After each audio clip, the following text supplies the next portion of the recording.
Welcome to my channel, Man on Man, which is basically a man living on the Isle of Man. Apart from other things I do, I've decided to get out and about on the water for some coastal exploration and fishing. So I've bought myself a Seago Spirit 290 inflatable. I've got the engine coming later, which will be in a later video.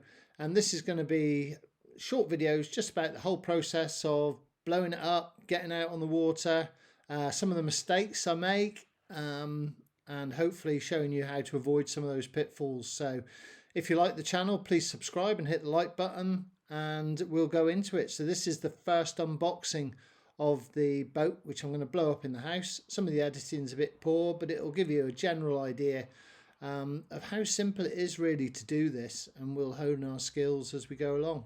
Thanks for watching. Okay, so it comes in a nice carry bag, which does weigh every bit of the 40 kilograms. The whole set comes in. I'm pretty sure I'm never ever going to get it back in that bag, but we'll have a go. I've got the seat, I've got the pump, I've got repair kit, nice, the oars, the underseat storage and the air deck. So I'm going to try and put it all together very loosely in what is a very small space, so the plant may have to go. Come back in a minute. Okay, so once you undo the straps, it folds out into like a cross section, and then that's how I'll roll the boat up. There's plenty of straps. I think I'm going to get away with this. There's not enough space to blow it up fully, but we'll have a go.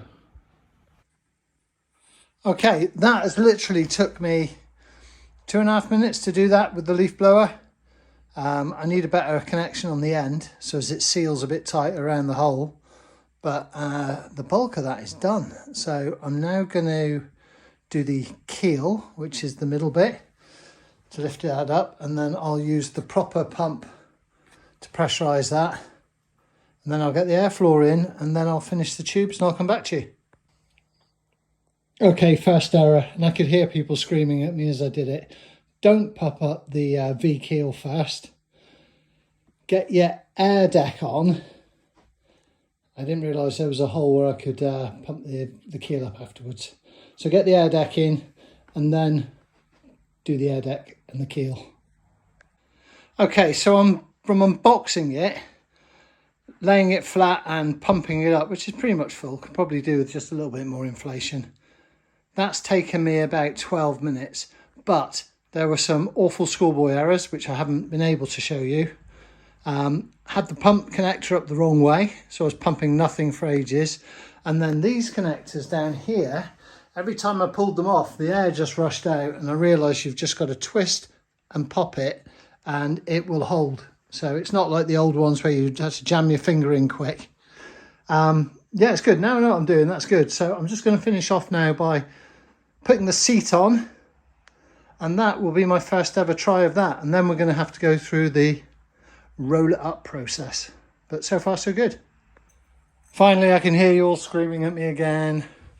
Put the seat on while it's partially inflated, else you won't get it on. So for the sake of looking at it, it's on now. I'm not going to bother putting the oars together. Don't think there's any need for that. It's straightforward. And the underseat thing. So there you go. I reckon that whole thing has taken me 15 minutes. And that's while I'm learning how to do it. So I'll have that down to 5 minutes in no time, but she's a fine looking beast. Okay, so now I'm going to deflate it. So that should be as simple as walk up to this connector, take it out, and then push it in and turn it to the right. I'm going to do that on all of those connectors and come back to you. Okay, fairly painless, 4 minutes to get it to that point. I'm not convinced that should be sticking out, but it was never going to be pretty putting it back. But we'll crack on, see how we get on. Right, in total on my first go, that's taken me about 9 minutes to deflate it. And it's not pretty, but that's not bad. I just need to work on a couple of these edges, getting them in. And the best thing of all, and we all know, that has not been touched. So that shows how easy it is actually to do it. But I learned a lot of this by watching YouTube videos. And that's the whole point of making these. So anyone getting one can see the journey that I'm about to go on.